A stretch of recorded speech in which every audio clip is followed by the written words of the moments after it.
안녕하십니까. 벨그 성형외과 임영민 원장입니다. 오늘은 가슴 재수술에 대해서 말씀드리겠습니다. 항상 가슴 재수술의 가장 큰 원인이 무언가 라고 물어보시는데요. 구형 구축이나 사이즈 불만족 여러 가지 원인이 있겠지만, 제가 가슴 수술을 여러 번 한 오랜 경험에 의해서 가장 큰 가슴 재수술의 원인은 보형물인 것 같습니다. 항상 보형물이 말썽이거든요. 최근에 보형물 회사가 벨라젤 보형물이 문제가 있었고, 그 바로 직전에 엘러간 보형물의 문제가 또 있었습니다. 그런데 사실은 이전에도 이 보형물에 관련된 문제가 많이 있었습니다.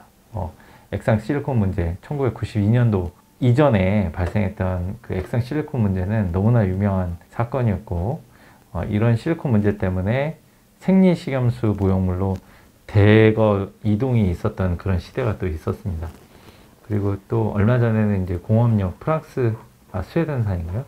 그 공업용 실리콘 보형물 PIP라고 하는 이 실리콘 보형물 때문에 문제가 있었던 적도 있었고, 또 하이드로겔 보형물 문제도 있어서 그 염증의 문제 때문에 제거해야 된다, 그런 이야기들도 있었고, 항상 보형물이 항상 이슈가 됐었습니다.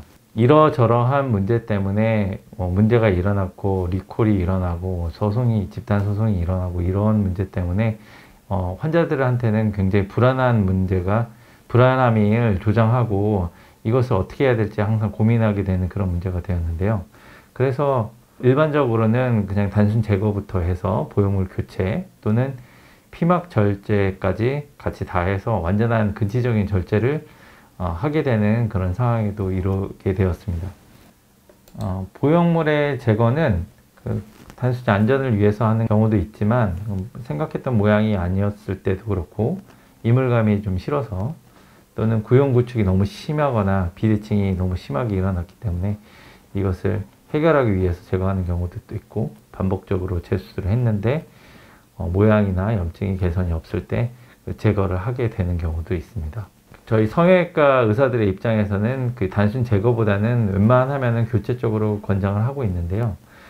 믿을 만한 보형물이 지금 현재는 멘토, 세빈, 모티바 보형물, 생리식염수 보형물, 이런 정도의 보형물이 그나마 믿을 만한 보형물로 생각이 되고 있고, 환자들도 멘토 같은 경우는 텍스처보다는 스무스 쪽을 좀 더 선호를 하고 있고, 현재 멘토를 좀 더 많이 쓰고는 있지만, 멘토 엑스트라도 충전율이 높다는 이유로 조금씩 관심을 갖고 있는 상황입니다. 그리고 세빈 보형물 같은 경우에는 마이크로 텍스처, 오리지널 원조 마이크로 텍스처죠. 세빈이 마이크로 텍스처 분야에서는 아직도 인기가 있고요. 그 다음에 모티바는 워런티 때문에 가격이 좀 높기는 하지만 장점이 많은 보형물로 여전히 인기가 있습니다. 수술을 하는 입장에서는 결국은 최근에는 두 가지로 나뉘는 것 같습니다. 오랫동안 역사가 있어서 안전성이 입증이 되고 크게 문제가 없고, 가격대가 대중적인 그런 멘토 보형물을 사용하거나, 아니면 워런티가 있는 모티바 보형물로 해서 혹시나 문제가 생겼을 경우에 이 재수술에 대한 위험을 조금 분담시켜 줄 수 있는 그런 보장이 되어 있는 보형물, 모티바 보형물, 이렇게 두 가지로 나뉘어서 둘 중에 하나를 선택을 하게 되는 경우가 많은 것 같습니다. 도움이 되셨다면 좋아요, 구독하기 눌러주시기 부탁드리겠습니다. 감사합니다.